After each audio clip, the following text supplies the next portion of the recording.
We're going to do a hard segue. The hardest of hard segues. Do it. I'm so Because I have to. Because there was a trend on Twitter. My friends, I give you Cenk Uygur of the Young Turks claiming he could beat Joe Rogan in a fight. All right. Okay, Next I think- MMA celebrity Just- match. Just for everybody, Cenk is an overweight, progressive YouTube host, and Joe Rogan is not only an MMA commentator, but he used to fight MMA, Black and belt. he trains, and he has a gym, and he is massively ripped. But we have this tweet. Mr. M says, "I'll make a $1,000 donation to your trash network or your charity of choice to see you call Rogan, who is not only the most successful podcast in history, but also a black belt in MMA, a loser to his face." And Cenk Uygur said, "Deal. Easiest $1,000 I've ever made. You think he's going to assault me? Sure, whatever. That's incredibly dumb, but also wouldn't work. I'm much larger than Joe, and I've fought my whole life. I'd end him. But grown-ups don't do that. I'll send you the P.O. box to send the check later." I'll end him? This is, wow, a whole new level of stupid. But come on, man. This is the political discourse we get in this country? Yes. Let me pull up. We got another tweet here. Let me see if it loads.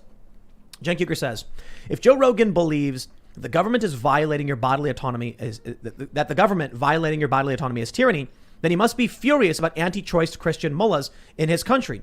If he isn't, then he's an effing hypocrite, sucking up to his right-wing audience out of either stupidity or cowardice, except I'm pretty sure Joe Rogan is pro-choice, pro-UBI, pro-Bernie Sanders. This is what these people don't get.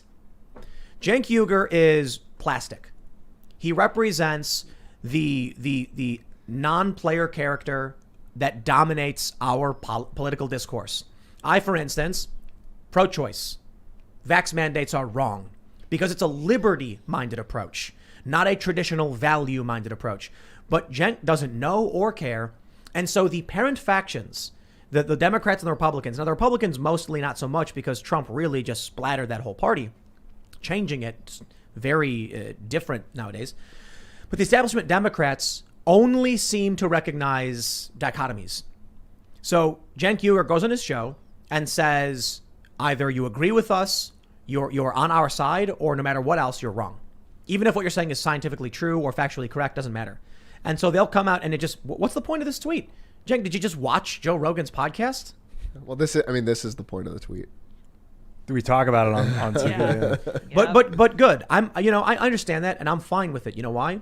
We need to explain to people who are watching, give them something they can share and say, my friends, you deserve actual political debates. What Cenk is saying here most likely is driven by, I will say, Hanlon's razor, never attribute to malice that which can be explained by incompetence or attributed to incompetence. Perhaps he's just not that smart.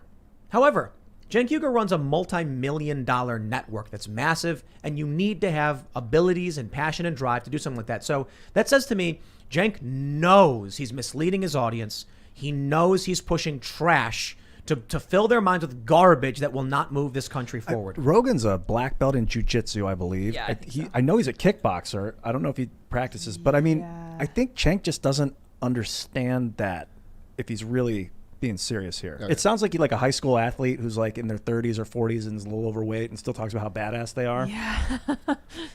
I don't know. Cenk. I don't know. Maybe he's a a great union fighter. buster. I don't know. He's a union buster. Yeah, he Dude, is. See, this is the problem we have. Hypocrite. The young Turks are on YouTube TV. They're propped up by YouTube. They have massive investment, and they are as fake as they come.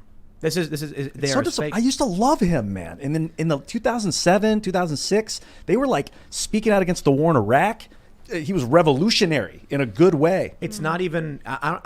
Look. I don't know if you've seen this, but have you noticed a change in people? Like something changed. Yeah. People like Cenk, for instance. I've known him for a long time, and not like we're friends or anything, but he had me on a show a couple times. I saw him at VidCon several years ago, and he walked up and he was like, "Hey, how's it going?" We shook hands and we talked about YouTube and metrics, and I was doing my YouTube channel and I was doing what I was doing, and then 2 years later at Politicon, he's screaming in my face. Just like screaming at me, and I'm like, why are you yelling at me? Like, dude, what's going on? I should clarify. Joe's not a kickboxer. Taekwondo. That's what I meant to say. Taekwondo. Oh, really? He's Taekwondo. He won a tournament like in his late teens, early 20s, and then he kind of got out of the game after that. He's getting hit in the head too much, I think. Dude is ripped. Yeah, he's a He maniac. is. He loves Yeah. working out.